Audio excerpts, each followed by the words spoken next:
And I'm Okay. speaking to Srividya, who is a psychologist with about 20 years of practice and in consulting, coaching, counseling. She's a graduate of Delhi University and completed a doctorate in 2010. She's associated with organizations like PricewaterhouseCoopers. I've done some translations for them in the past as well. And Rambaxi, also with Delhi Amity University and James Cook University in Singapore. Also, Srividya is a founder of a career consultation website, um, live video. A link will be added in the video so everybody will be able to click on it. Who would like to check her website, they can ask her more questions or contact her. She also works with professionals in stressful periods of their work and helps them to transition successfully through life. So happy to see you, Srividya. Just a few words that we met in an integral yoga training in Sri Aurobindo Ashram. And I'm so happy to reconnect to the members of this training. Uh, I've been in touch with some of them, and now you agreed to meet online because we're so far away. I feel everybody like uh, spiritual soulmates from this retreat that we've been. And Srividya, I've got some questions for you regarding mindfulness and meditation because it's getting popular in schools and colleges from recently, but you've got this ingrained in your culture in India. You live in India, yeah? And I think the children start doing different exercises or practices from young age, even at home. So why is it so important to have this practice, to have this personal practice for ourselves, and how is it beneficial, especially for teenagers and young adults? It's beneficial for everybody, but now we want just to focus for with the teenagers because their minds are so unfocused, they jump from one thing to another. And how can we apply mindfulness and meditation in their lives? How can we guide them to practice that? Thank you so much for having me and your kind words. And yes, it was a wonderful retreat that we met at. And yeah, our relationships carry forward, and this conversation is just a fruit of that.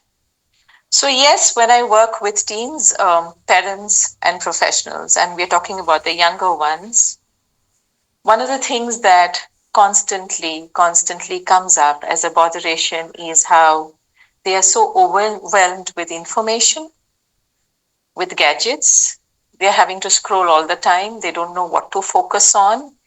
The incidence of special needs or learning disabilities has increased, at least in India. You do have a far more number coming up. And when we do talk to them, we realize that they're running. They're running faster than their body and mind allows them to. And they're running probably towards a goal which they're not sure how it will benefit them. Your question was specifically about how to apply mindfulness. I think before we talk about application, Ellie, what I would like to share is what mindfulness means to me and what is the individual meaning that I make of it, because we all have our own expressions of mindfulness. For me, it is really being completely present to yourself and to the people whom you are with at that point in time and to the environment that you are in. And if you really look at it, how many students are able to attend a class mindfully? I'll tell you what I can see at home. Sometimes they are with two screens at the same time. They're playing on the computer and at the same time they're chatting on the phone with somebody. So, how mindful is that? You know? Yeah, yeah. And when we try to pause them, what happens? They get aggravated. Oh, I'm busy, mom. Don't bother me now. I'm chatting with somebody, and at the same time they are playing a game, and they are talking on the phone with a person. So they're doing more than one thing at a time, and I think that's mindfulness, just to be present at one um, thing at a time. So they're Yeah, trying to yeah. jump. Here is the game. I'm chatting to my friend. I'm sharing the game or recording the game, things like that. So they're not very mindful. They're not connected to their bodies as well. Sometimes they don't feel when they're hungry. This is my experience. Yeah. True. Mindfulness means that you need to be present to your body too. So let's face it, Ellie, our children are representations of the world that we have all crafted. And while we talk about teenagers and how they can help themselves, if you really want to instill even an ounce of mindfulness, it is for us to practice it ourselves first. In this, I have learned repeatedly. So, unless we are practitioners of mindfulness and we keep working on it as parents, as teachers, as fellow students, we won't be in a space where we can recommend it to the other. And children, being children, they are very honest and they're very blunt. If they don't see you practicing what you preach, they'll nod their heads if they have to respect you, but if they don't, then they will snap back, which is what happens all the time. Um, if a teacher is able to connect with her students on a concept and connect with them from where they are, which means you connect mentally, and you teach a concept as a build up, and you connect emotionally by encouraging the class to learn more, then in the class, learning is facilitated. And you will notice that gradually the gadgets also go down. So They're while quite widely we can promoted talk of here. mindfulness as a prescription for the students, I have learned repeatedly that it's more a prescription for the parents and the teachers first. And it's only then that we can even imagine that it will percolate to our teenagers. Because our teenagers are recipients of a world that we have created right now. Yes, that's right. Yeah. As a mom, I'm trying to So, do my own job. At school, I think the gadgets are more widely promoted. So they're kind of doing everything on the computer now. I'm not sure if they have so much personal touch with the teachers. I'm not sure what exactly in the secondary schools is happening. With the primary, I'm more in touch, but with the secondary, I think it's just gadgets. Everything is online. The homeworks is online. So yeah, it's true. It's true. The current system is not facilitative of mindfulness, at least the mainstream system. And it is because of that reason that you and I are having this conversation. If it were, then you and I wouldn't be having this conversation, really. So, I'll tell you a small thing. Like, I love art and craft. And I know that if I tell my teenage girls that, drop your gadgets and let's paint, they may or may not. They'll just roll their eyes and then they'll go away and they'll say, we've got assignments to do. But every now and then I pick up something, like a best out of waste project and I start doing it. And invariably, they'll come after a while and paint a part of it or fix something else. And maybe for about 15 minutes, 20 minutes, we are all in unison doing something creative. And that is the moment of flow that we can offer them as an experience.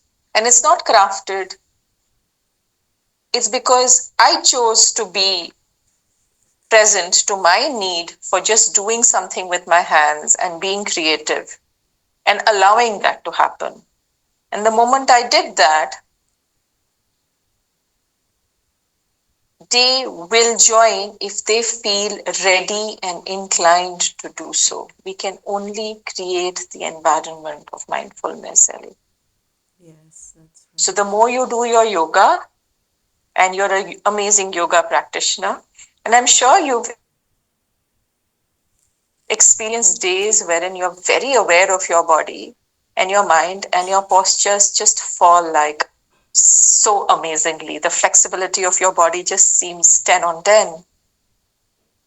Has it ever happened that there are days when you can do your asanas so amazingly, and then there are days that, it is not so great? Yeah, that's right. Yeah. And when you're more present, when there are less distractions, especially early in the morning, that's the greatest time. But sometimes I'm trying to squeeze my yoga practice in the late afternoon when the children are at home. So this is difficult, but I'm trying to find the time. And then I have to listen to my daughter telling me something, and I'm focusing on my yoga practice.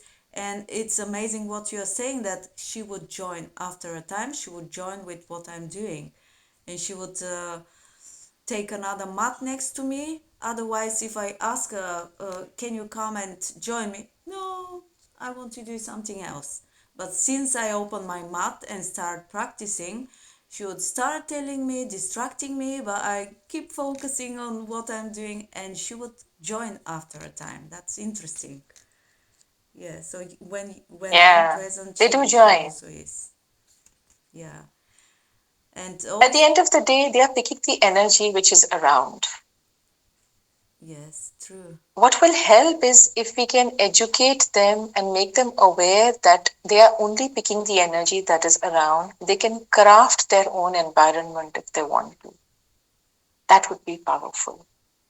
Yes, that's right.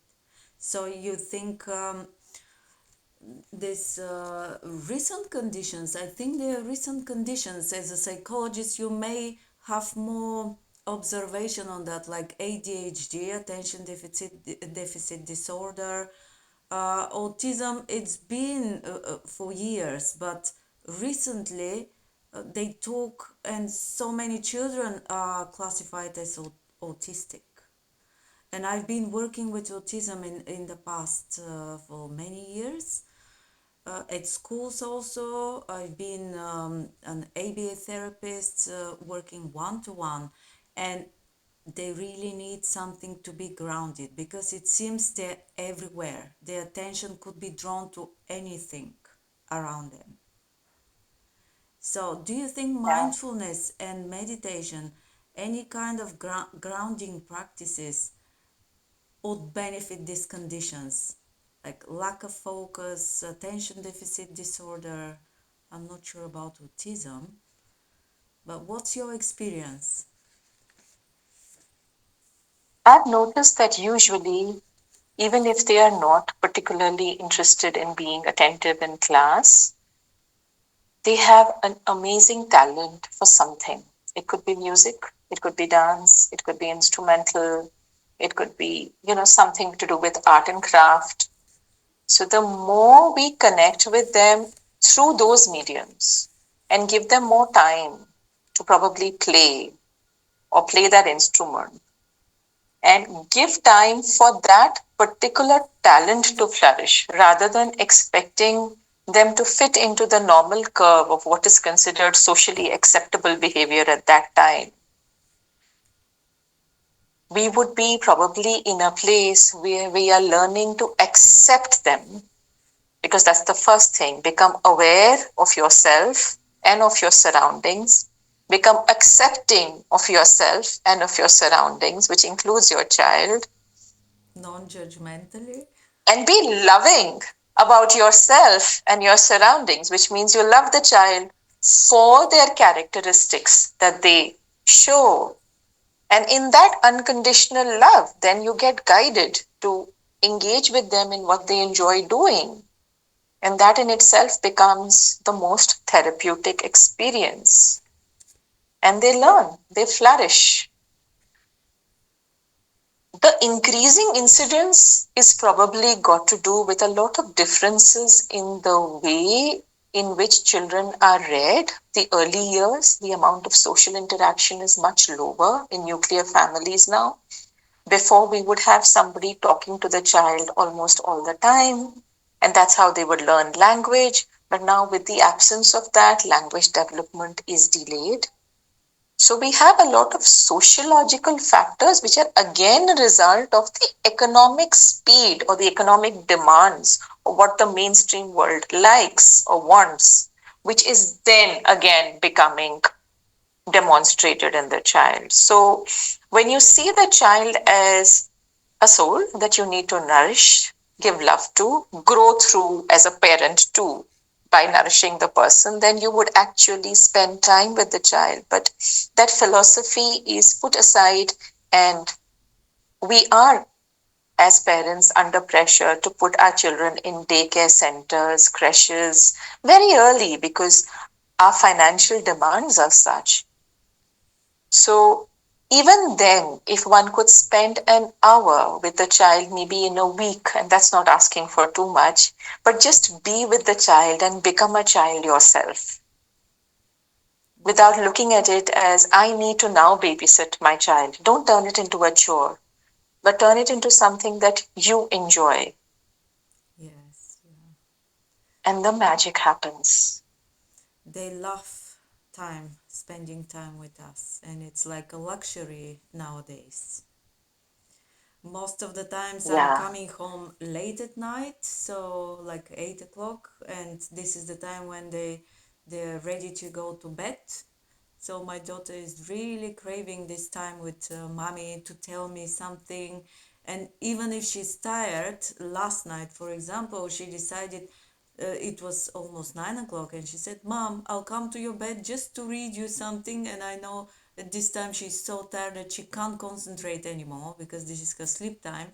But we went home so late, and this was her time to connect. So she tricked me. Okay, I'll come to your bed to read, and she knows for reading and studying I'm there, so she would not. I will not say no. I said okay, read for a while. So she read a little bit, and then she went to bed.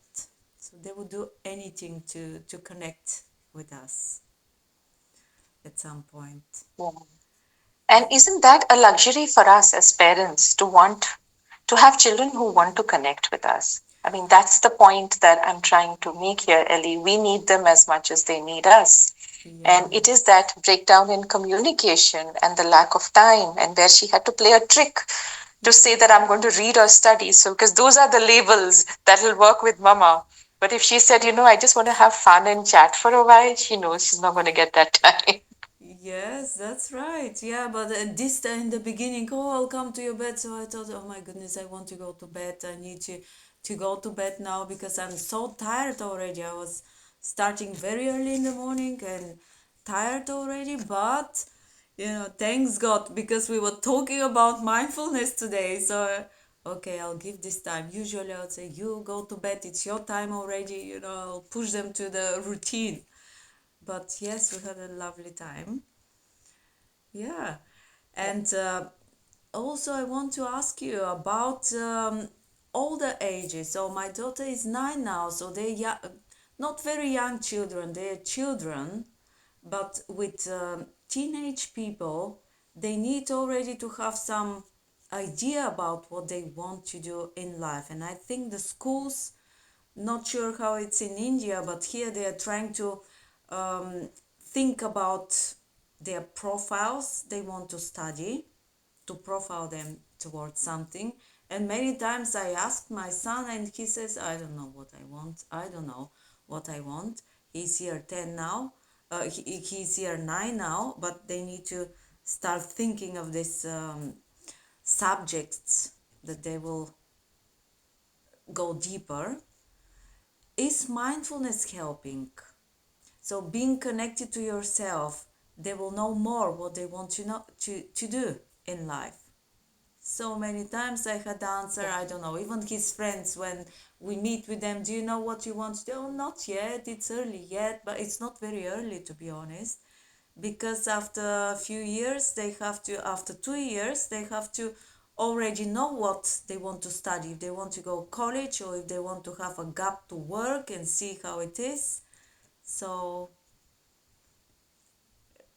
what's Mhm. your experience with being connected to themselves, Yeah. being grounded, and finding the right path?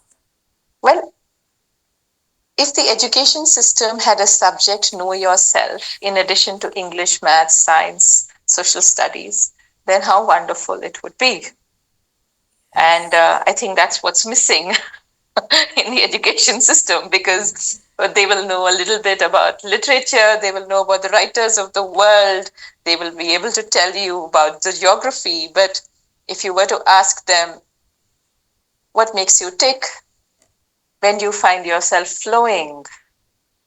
As in, you forget time and you really enjoy what you're doing.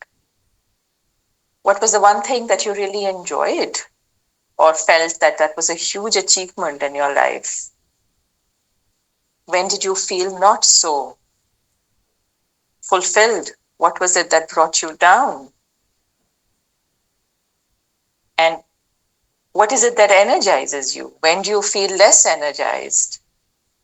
Yeah, that's a good thing. What are the hobbies that you learned and continued, or learned and dropped for whatever reason? And what were those reasons? Yeah. Because if we were to spend some time understanding them as human beings and not as students of only grade 8 or grade 9, then we would have a clue to who they are. And as young as 3 or 4, sometimes they'll show us clues. The people who want to become architects may be very interested in sitting and playing with those Lego blocks or painting or becoming artists, and they'll show it to you. Put them in a Montessori and give them access to different types of playthings, a book, some paints, some blocks, a car, and you'll see children going in different directions naturally. Hmm. And so Interesting. parents actually have a wealth of information if they were to be able to sit down and observe and assimilate what is it that my child is gravitating towards. And if we were to give them more of those experiences and then understand that, okay, how does this align with the world of work? So if you pick up a brush and you paint, okay, you want to become an artist, but do you know what an artist's life is all about? Or where do you want to study?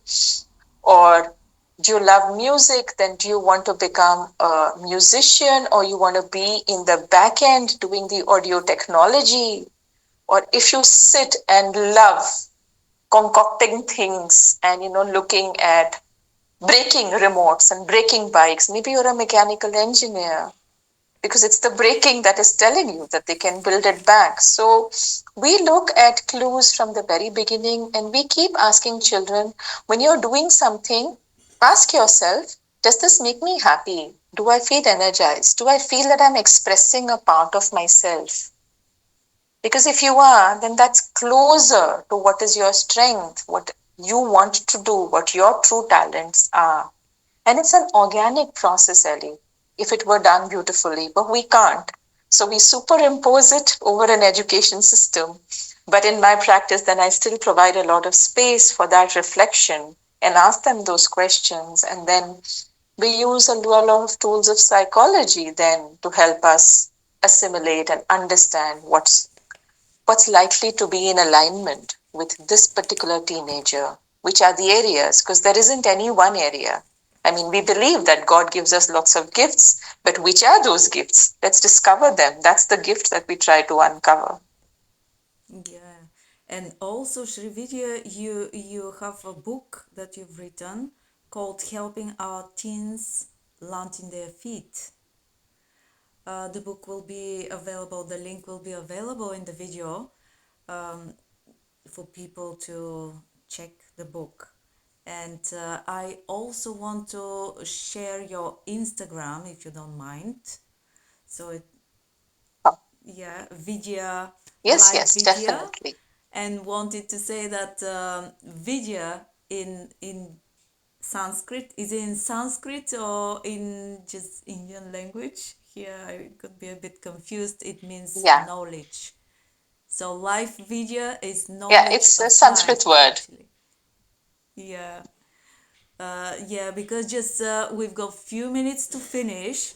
It already showed me the limiting time. I just want to share everything in the social media that you've got. Also, you've got a YouTube channel, Life Video, Knowledge of Life, where you share your advices, and you've got videos about career. I haven't seen all the videos to be honest, and I will look at them so people also can have look at them and maybe find more about you and what you're doing.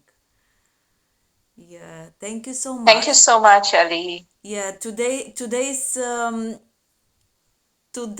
meeting was more about how mindfulness and meditation can direct young people, but you're also doing consultations to professionals as well if they want to change, to make a career change and stuff like that.